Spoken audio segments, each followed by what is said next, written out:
Hello বন্ধুরা, এখন আমি বাংলাদেশে বঙ্গ অ্যাপে রিলিজ হওয়া কাজল রেখা বলে সিনেমাটা রিভিউ করতে চলেছি। বেসিক্যালি এটা সিনেমা হলেই রিলিজ করেছিল তাদের ঈদের সময়, এখন অ্যাপে চলে এসছে। আমি কীভাবে দেখেছি সেটা প্লিজ জিজ্ঞেস করবেন না। এখানে লিড রোলে আছে হলো সারিফুল রাজ, মন্দিরা চক্রবর্তী, রাফিয়া রাশিদ মিথিলা এবং সঙ্গে সাদিয়া আয়মান এবং অন্যান্য আর্টিস্টরা রয়েছে এই সিনেমার মধ্যে।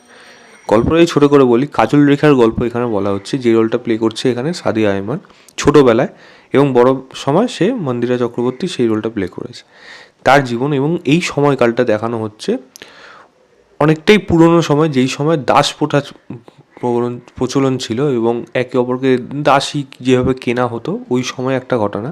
এবং কাজল রেখা তার জীবনে কী কী উথাল পাতাল আসে, সে একজন এত ভালো পরিবারের মেয়ে হওয়া সত্ত্বেও তাকে কীভাবে বেশ কয়েক বছর এই দাসপ্রথার মধ্যে দিয়ে কাটাতে হয়েছে, এবং তার ভবিষ্যতে সে কি তার নিজের রাজাকে ফিরে পেয়েছে, এই নিয়েই তার গল্প রয়েছে। এবং সেখানে এই গল্পটাকে একটা মিউজিক্যালভাবে বানানো হয়েছে। তো যারা এই ধরনের সিনেমা দেখতে পছন্দ তারা দেখতে পারেন, এবং এটা বঙ্গ অ্যাপে গিয়ে আপনাদের যদি সুযোগ হয় তাহলে দেখতে পারেন, নাহলে আমার মতো দেখে নিতে পারেন। তো কেমন হলো এই গল্পটা যদি বলি, দেখুন সাবকন্টিনেন্টে যে খুব একটা যে মিউজিক্যাল সিনেমা হয়, আমি আমার দেশেও যদি কথা বলি, ইন্ডিয়াতেও যে খুব বেশি হয় তা কিন্তু না, বাংলাদেশে তো আরও কম। তো এই ধরনের কাজ কিন্তু সবার জন্য না। আমি লাস্ট মিউজিক্যাল কাজ জোকার আমি মনে করতে চাই না, কারণ ওটা অতীব ফালতু সিনেমা।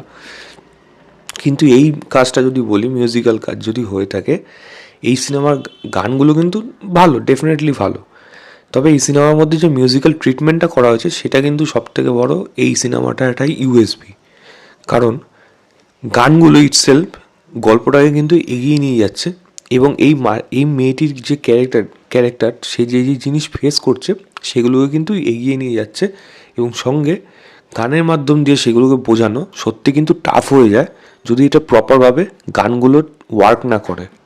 এখানে সাদিয়া ইমান বলি বা মন্দিরা বা সারিফুল রাজ, তাদের যে জায়গাগুলো রয়েছে গানের এখানে, সেগুলো কিন্তু আপনি যদি বুঝতে পারেন তাহলে কিন্তু সেগুলো ভালো লাগবে, কারণ তাদের পারফরমেন্স কিন্তু ভালো ছিল। তো ডেফিনেটলি গানের ট্রিটমেন্টটা মিউজিক্যাল করে দেওয়াতে এটা একটা আলাদা ভাইবস নিয়ে আসে এই সিনেমাটার মধ্যে, সেটা অবশ্যই একটা ভালো দিক। দ্বিতীয় জিনিস বলবো পারফরমেন্স। সব থেকে ভালো লেগেছে আমার সাদিয়া আয়মার পারফরমেন্স। এত মিষ্টি, এত কিউট এই মেয়েটা, সেই রোলটা যেভাবে প্লে করেছে সে কিন্তু বেশ ভালো। তো আমার খুব ভালো লেগেছে। এবং দ্বিতীয় যেটা সব ভালো লেগেছে, সব থেকে ভালো, সেটা হলো সারপ্রাইজিংলি আমাকে ভালো লাগিয়েছে হলো মিথিলার ক্যারেক্টার। মিথিলার যে পারফরমেন্স আমার খুব বেশি ভালো লাগে অন্যান্য সিনেমায় তা কিন্তু না, কিন্তু এখানে একটা ক্যারেক্টার পেয়েছে, একটা ডার্ক শেডেড ক্যারেক্টার, সেটা কিন্তু সেই বেশ ভালোভাবে প্লে করেছে। এবং মিথিলার প্রতি কিন্তু আপনার রাগ জন্মাবে এই ক্যারেক্টারটা সে যখন প্লে করবে, আপনার কিন্তু ভালো লাগবে। তো খুব ভালো তার অভিনয় এখানে ছিল। এছাড়া যদি সারিফুল রাজের পারফরমেন্স বলি, সারিফুল রাজের পারফরমেন্স আমার ঠিকঠাক লেগেছে, খুব এক্সট্রাঅর্ডিনারি কিছু মনে হয়নি এই সিনেমায়। মন্দিরা চক্রবর্তী যদি কথা বলি, মন্দিরার মধ্যে না একটা কিরকম একটা জড়তা আমার মনে হলো এই ক্যারেক্টারটা। জানি না, তার হয়তো ক্যারেক্টারটা ওরকমই ডিমান্ড করছিল, তার জন্য হয়তো সেই রকম।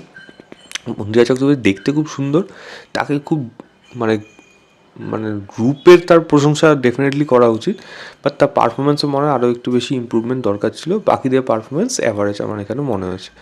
এবং এখানে খাইরুল বাশার রয়েছে, তার পারফরমেন্স যেমন ঠিকঠাক রয়েছে, ইরিশ জাগার রয়েছে, তার পারফরমেন্স আমার ঠিকঠাক লেগেছে, এরকম অনেকেই রয়েছে।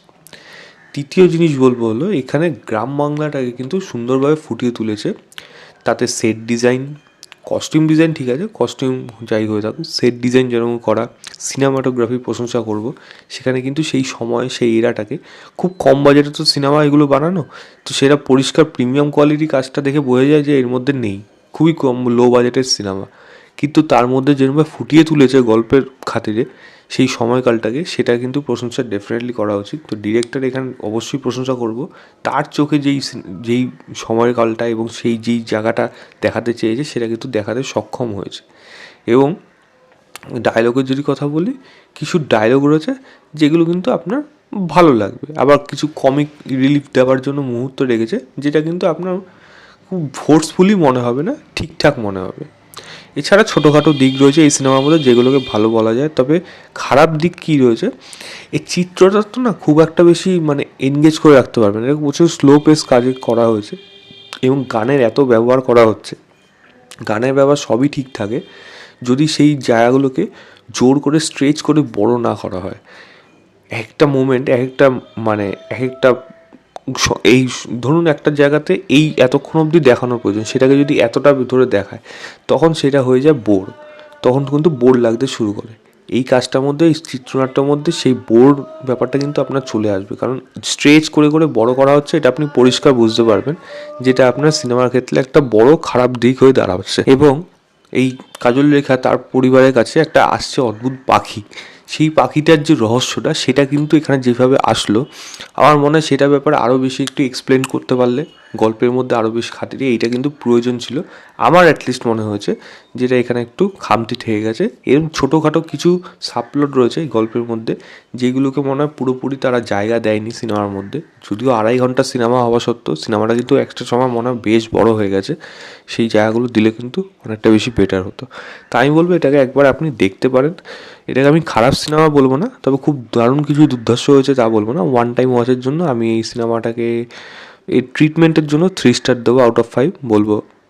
মানে যেরকমভাবে আপনি দেখতে পারেন সেরকমভাবে দেখে নিতে পারেন। তো এই ছিল আমার ওভারঅল রিভিউ কাজল রেখা বলে সিনেমাটা। ভিডিওটা ভালো লাগলে লাইক শেয়ার, চ্যানেলটাকে অবশ্যই সাবস্ক্রাইব করে দেবেন। বাই।